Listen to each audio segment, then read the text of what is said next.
चरैवेति चरैवेति यही तो मंत्र है अपना, नहीं रुकना नहीं थकना, सतत चलना सतत चलना।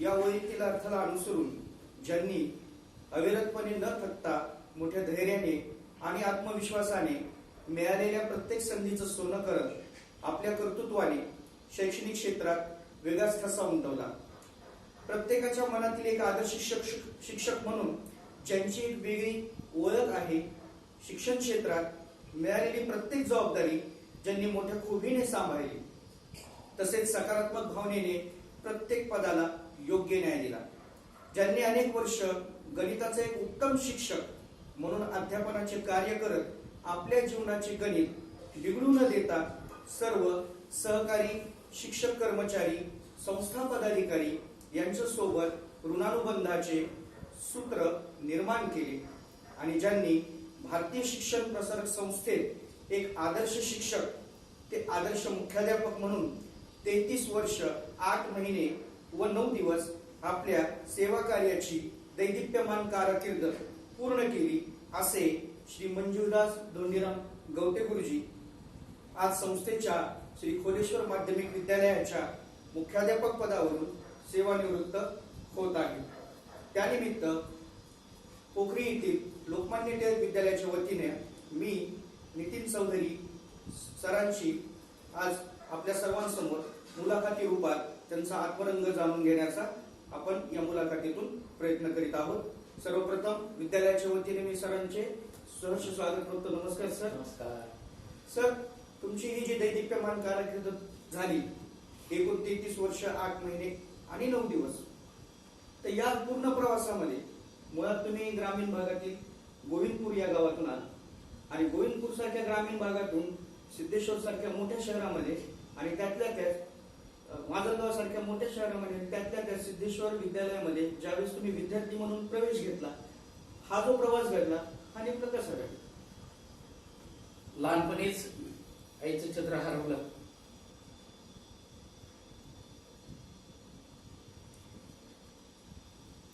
वडिलांनी ठरवलं की आता माझ्या गावाला मुलांना ठेवावं, म्हणून 4थीला मला माझ्या गावाला आणलं गेलं। माझे काका 1969 आपल्या सिद्धेश्वर विद्यालयाचे विद्यार्थी होते।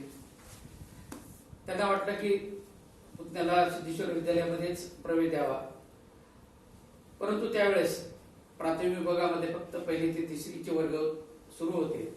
4थीच्या वर्गाला मान्यता नसल्यामुळं नाविलाजाने जिल्हा परिषद नंबर 1 शाळेमध्ये 4थीला प्रवेश घ्यावा लागला आणि नंतर 4थी पास झाल्यानंतर 5वीला मी परत सिद्धेश्वर विद्यालयामध्ये प्रवेश घेतला। थोडी दुरुस्ती करतो, माझी एकंदरीत सर्व्हिस 36 वर्ष 8 महिने 9 दिवस झालेले आहे। भारतीय शिक्षण प्रसारक संस्थेमध्ये 33 वर्ष 8 महिने 9 दिवस आणि 3 वर्ष पालघर तालुक्यातील मुरबे या ठिकाणी मी 3 वर्ष अध्यापनाचं काम केलेलं आहे। अशी एकंदरीत माझी 36 वर्ष 8 महिने 9 दिवस सेवा झालेली आहे। सर, ज्या विद्यालयामध्ये तुम्ही अध्ययनाचे कार्य केलं, ज्या विद्यालयाने तुम्हाला घडवलं, ज्या विद्यालयाने तुमच्यावर संस्कार केले, जिथं तुमची मूळ जडणघडण झाली, असं सिद्धेश्वर विद्यालयामध्ये ज्यावेळेस तुम्ही विद्यार्थी दशेत होता आणि त्याच सिद्धेश्वर विद्यालयामध्ये तुम्ही जेव्हा अध्यापक म्हणून रुजू झाला, नेमकं काय फरक घडलं, काय अनुभव? खरं त्या दृष्टीने तर मी स्वतःला भाग्यवान समजतो। एक ग्रामीण भागातून आलेला विद्यार्थी 5वी ते 10वी पर्यंतचे शिक्षण ज्या शाळेत घेतो त्याच शाळेमध्ये शिक्षक म्हणून रुजू होत असताना मला मनस्वी आनंद झाला। ज्या शाळेने माझ्यावर संस्कार केले त्या संस्काराचा उपयोग मी माझ्या जीवनामध्ये करत असताना एक माजी विद्यार्थी म्हणून तो आता शिक्षक आहे, यामुळे अधिकची जबाबदारी ही माझ्यावर आली आणि शाळेसाठी विद्यार्थ्यांसाठी अधिकचं काय करता येईल यासाठी मी सतत प्रयत्नशील राहिलो आणि त्यातूनच 1988ला संस्थेमध्ये पहिल्यांदाच वासंतिक वर्गाची सुरुवात मी केली. सुरुवातीच्या काळामध्ये गणित, इंग्रजी आणि विज्ञान या 3 विषयाचेच अध्यापन केलं जायचं. पण नंतर सर्व विषय आपण वासंतिक वर्गामध्ये घ्यायला सुरुवात झाली आणि त्याचा चांगला फायदा संस्कार केंद्राला आणि इतर ठिकाणच्या संस्थेला देखील झाला. आपल्या काळात विविध उपक्रम आपण राबवले आणि खरोखरच संस्थेमध्ये विविध उपक्रमामध्ये एक मोलाची भर पडली असं म्हणता येईल सर आपल्याला. पण हे अध्यापनाचं कार्य करताना असे काही अनुभव, एक हृदयस्पर्शी अनुभव जे काही प्रमाणाला कुठंतरी अजूनही मनामध्ये रुंजी घालत आहे किंवा अजूनही तुम्हाला कुठेतरी जाणवतं की हे अनुभव काही ना काहीतरी तुम्हाला देऊन गेले किंवा त्या अनुभवातून तुम्हाला असं काय जाणवलं? गणिताचा शिक्षक असल्यामुळं थोडा कडक शिस्तीचाच होतो. त्यामुळे विद्यार्थी शिस्तीत राहायला पाहिजे हा कटाक्ष नेहमी असायचा. त्यातूनच सैनिकी स्कूलमधून आलेले एक विद्यार्थी, आज तो माधवगावमध्ये डॉक्टर आहे, डॉक्टर राजेश रुद्रवार. तो 8वीला आपल्या शाळेत आलेला असताना त्यांनी खोडी केली आणि त्याला मी जबर शिक्षा केली. मग जबर शिक्षा केल्यानंतर सर्व शिक्षक म्हणले आता त्याचे वडील तर याच्याही तो घरी गेला आणि आता पालकाला घेऊन येईल असे सर्व शिक्षक म्हणू लागले. कारण वडील बंडूशेठ रुद्रवार म्हणून ते अतिशय कडक होते आणि आता शाळेत येऊन काहीतरी होईल अशी सगळ्यांना भीती वाटत होती. राजेश घरी गेला, वडिलांना सांगितलं मला गवते गुरुजींनी शिक्षा केली. वडील म्हणले चल माझ्या बरोबर. बंडूशेठ रुद्रवार आले, मुख्याध्यापकाच्या कक्षामध्ये थांबले आणि गवते गुरुजींना बोलवा म्हणले. त्यावेळेस वसंतराव गुरुजी होते. वसंतराव गुरुजी म्हणले काय झालं ते सांगा, काय झालं असेल तर आपण सरांना सांगू. नाही ना म्हणले त्यांना माझ्यासमोर बोलवा. मी काही बोलणार नाही म्हणले त्यांना. या वर शिवक मला बोलवायला आला. मी मुख्याध्यापकाच्या कक्षात गेल्यानंतर बंडूशेठ रुद्रवारांनी विचारलं सर काय झालं याच्याकडनं. मी त्यांना त्याच्याकडून काय चूक झाली ते सांगितली. सांगितल्याबरोबरच ते म्हणले गवते सर आणखी माझ्यासमोर यायला मारा. हा जो आत्मविश्वास पालकांच्या मनामध्ये होता तो मला माझ्या नोकरीच्या काळामध्ये अशी कुठेही अडचण आली नाही.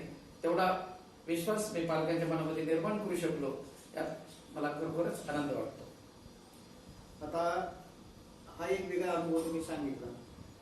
असे काही विद्यार्थी पण असतील की जे तुमच्या मनामध्ये कुठेतरी कायम ज्यांनी घर केले. आपण असं म्हणतो की आपण विद्यार्थ्यांना शिकवतो, पण बरेचदा शिक्षक ज्यावेळेस विद्यार्थ्यांना शिकवता विद्यार्थ्यांकडूनच शिक्षक काहीतरी शिकून जातो, विद्यार्थी काहीतरी शिक्षकाला देखील शिकून जातो. सुरुवातीच्या काळामध्ये मी गणिताची शिकवणी घेत होतो. एक विद्यार्थी, पहिला माझा विद्यार्थी नितीन अशोक नाईक, जो आज यशवंत महाविद्यालय नांदेड या ठिकाणी प्राध्यापक आहे. एका विद्यार्थ्याने सुरुवात केलेली शिकवणी वाढत वाढत जागा बसायला नाही अशी स्थिती निर्माण झाली. त्याच शिकवणीमध्ये एक कांदे नावाचा विद्यार्थी होता आणि शिकवणीची फीस त्यावेळेस काय 15-10 रुपये अशीच होती.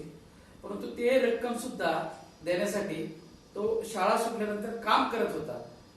हे जेव्हा मला कळालं त्या दिवसापासून मी ठरवलं की जो देगा उसका ही भला, नहीं देगा उसका ही भला.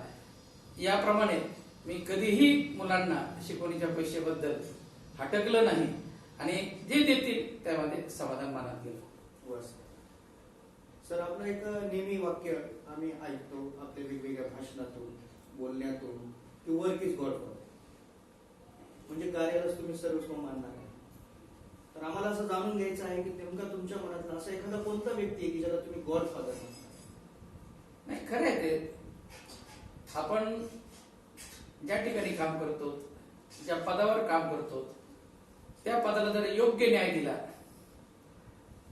त्या पदानुरूप जर आपण काम केलं तर मला वाटतं आपण काहीतरी केल्यासारखं होईल. आणि व्यक्ती म्हणून गॉडफादर कोणी नसतं. आपलं कामच हे अनेक गॉडफादर निर्माण करत असतात. म्हणून ज्या ज्या ठिकाणी मी काम केलं त्या ठिकाणच्या कामावरूनच माझे अनेक व्यक्ती ह्या गॉडफादर झालेल्या आहेत.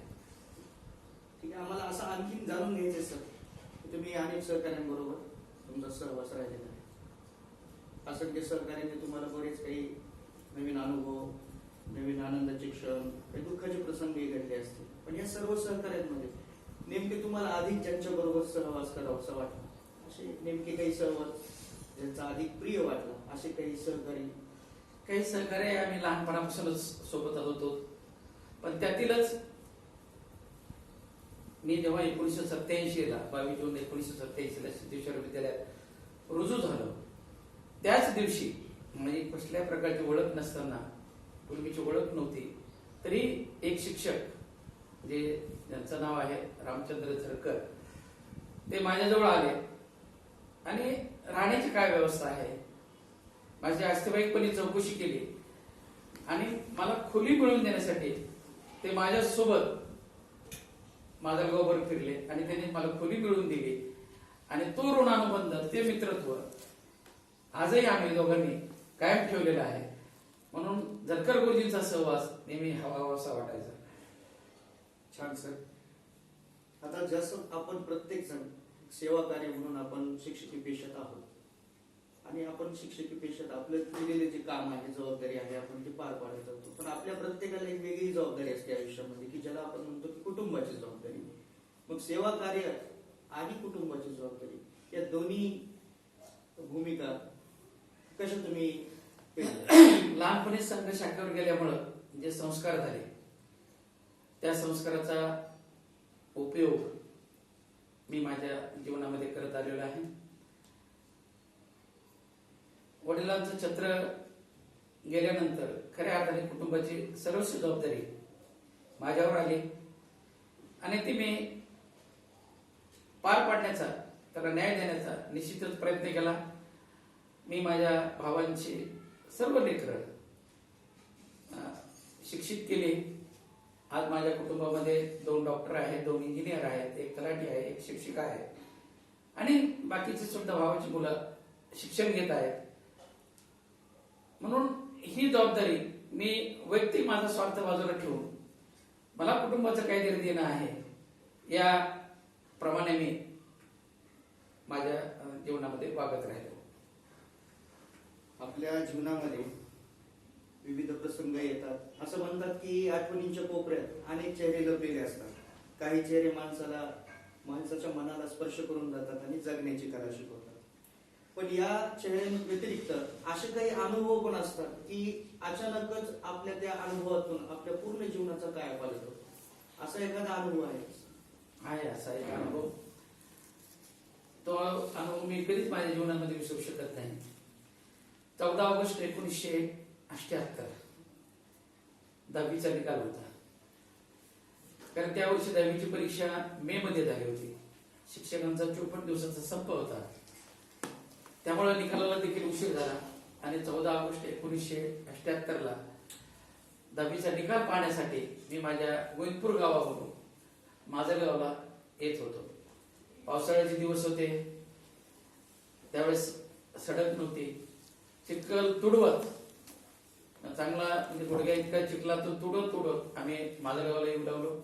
माझ्यासोबत माझ्या गावची बरीचशी मंडळी होती. त्यामध्येच एक मसूद ढोरमारे नावाचा व्यक्ती होता आणि त्याने मला म्हणलं, पोरा कुठं चाललास तू?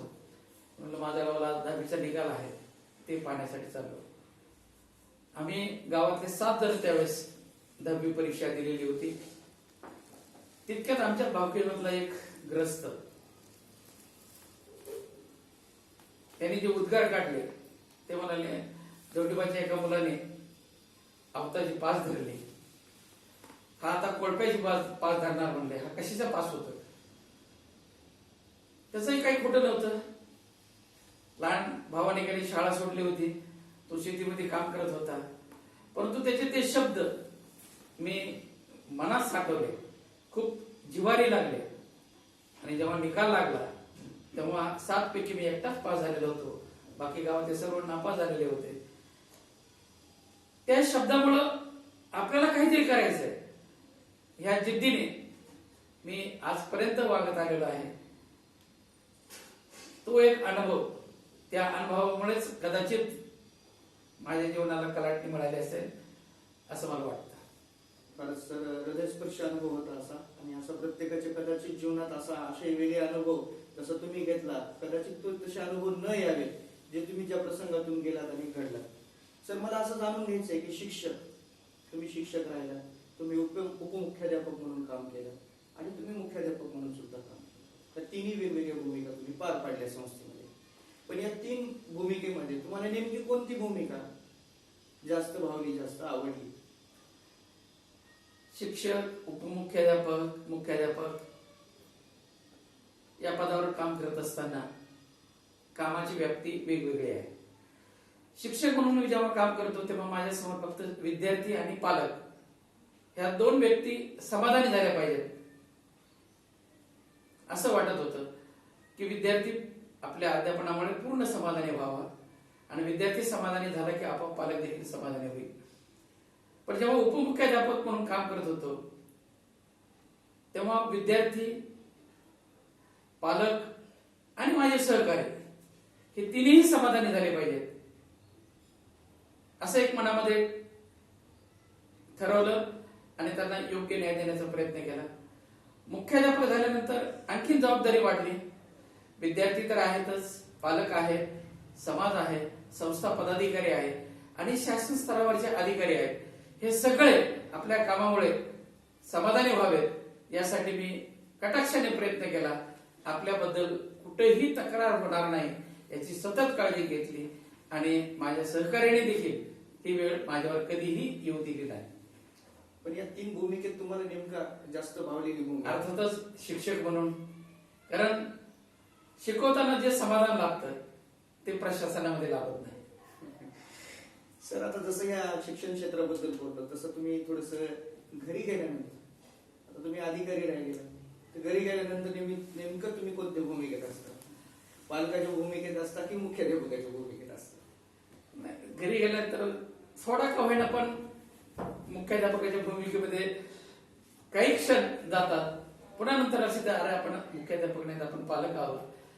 आणि ही जाणीव घरातल्या सर्व माझ्या कुटुंबातील व्यक्तींना झाल्यामुळे फारसा काही त्रास झाला नाही. सर्वांना सराव झाल्यामुळे फार ते अवघड गेलं. सर, आम्हाला असं एक माहिती मिळाली बऱ्याच जणांकडून आणि मी पण प्रत्यक्षात पाहिलेलं आहे की सर तुम्ही उत्तम नकलाकार आहे. तर हा गुण नेमका तुमच्यामध्ये कुठून आला? काय नाही, सहज गप्पा मारत असताना थोडे वेगवेगळे आवाज काढणे आणि एक हाशी मजाक म्हणून ती कला थोडीफार येते, फारशी काही येत नाही. पण असं आम्हाला म्हणजे आम्हाला जाणवतं की तुम्ही खूप खुबीनं एखाद्याचं पोर्ट्रेटच म्हणा, एखादं चरित्रच म्हणा, त्या नकलीमध्ये उभारता. तर आम्हाला थोडस एखादी झलक कुणाची, तुम्हाला जी कुणी नक्कल ज्यांची जास्त छान वाटते स्वतःला, ती सर्वांसमोर एकदा.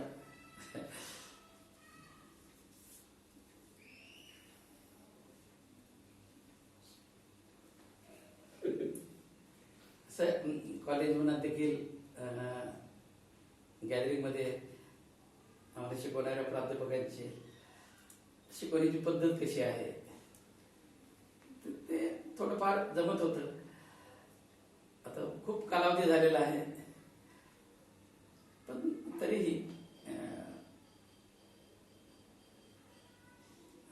मी प्रयत्न करा सर, काही अडचण नाही.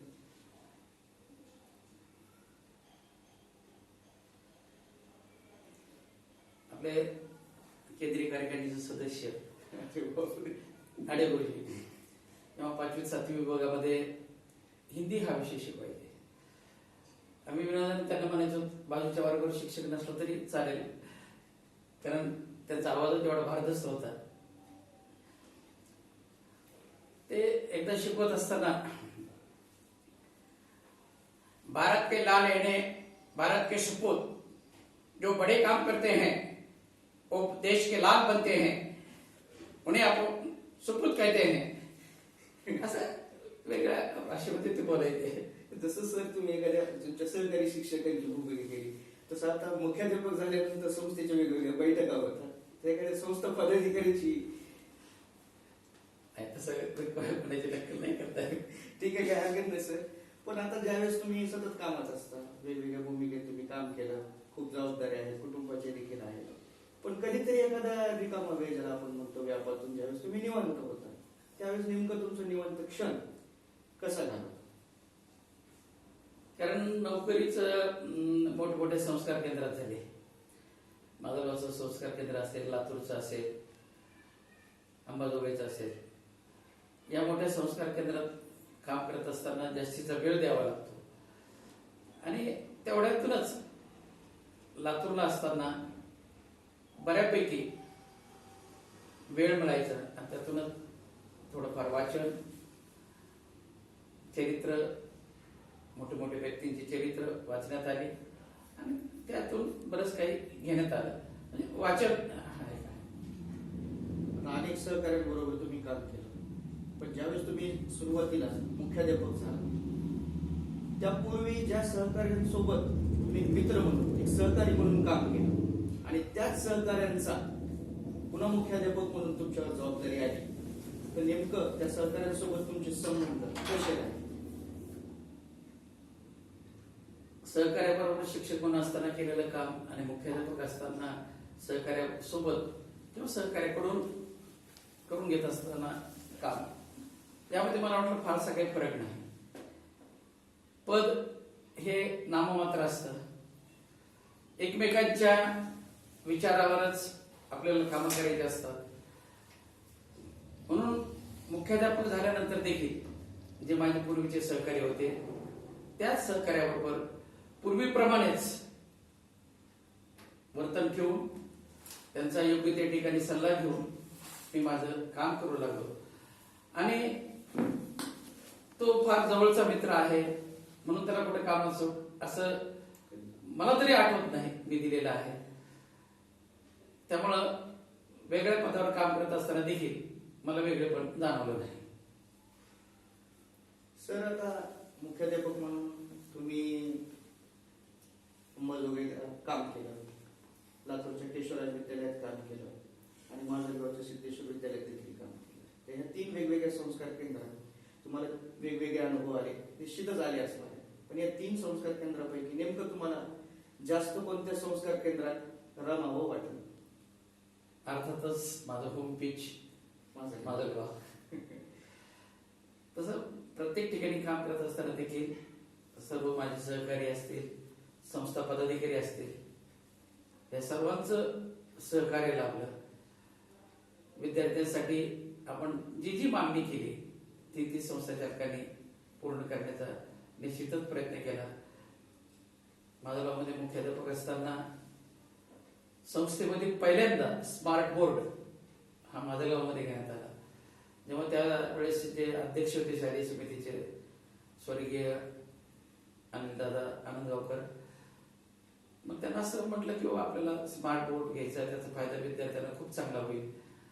मग जेव्हा पैशाचा विषय निघाला तेव्हा म्हणलं पैसे आपल्याकडे आहेत, जे सर्व शिक्षा अभियानातील 2 वर्षाची आलेली रक्कम आहे आणि थोडीफार आपल्या जवळची टाकून आपण स्मार्ट बोर्ड घेऊ शकतो. त्यांनी तात्काळ मान्यता दिली आणि सोबत पुण्याला येऊन तो आम्ही स्मार्ट बोर्ड खरेदी केला. खऱ्या अर्थाने विद्यालयामध्ये विज्ञान आणि तंत्रज्ञान हा विषय जो आहे तो रुजवण्याचं तुम्ही या उदाहरणातून असं आम्हाला दिसतंय आणि त्याचा प्रत्यक्ष साक्षीदार सर मी स्वतः आहे तुमच्यासोबत काम केल्यामुळे. सर, आपल्याला या विविध कामामुळे अनेक पुरस्कार, अनेक सन्मान सामाजिक स्तरावर, वेगवेगळ्या स्तरावर प्राप्त झालेले आहे. पण त्यातल्या त्यात सर्वात संस्थेचा सन्मानाचा जो पुरस्कार आहे, स्वर्गीय प्रमोदजी महाजन यांच्या नावाने देण्यात येणारा आदर्श शिक्षक पुरस्कार तुम्हाला मिळाला. ज्या प्रसंगी तुम्हाला हा पुरस्कार मिळाला, नेमकं त्या प्रसंगी नेमक्या तुमच्या काय भावना होत्या? ज्या ठिकाणी शिकलो त्याच ठिकाणी वेगवेगळ्या पदावर काम करत असताना केलेल्या कामाची दखल आपल्याच लोकांनी घेतली.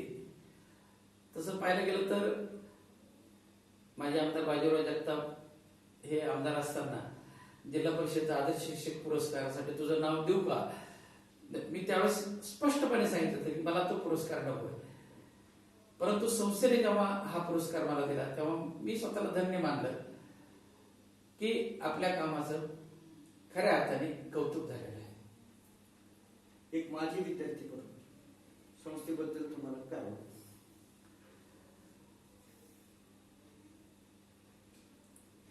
पाचवीपासून संस्थेचं वैभव पाहत आलेलं आहे, संस्थेचं दारिद्र्यही पाहिलेलं आहे आणि संस्थेचा विकास वैभवही देखील पाहत आहे.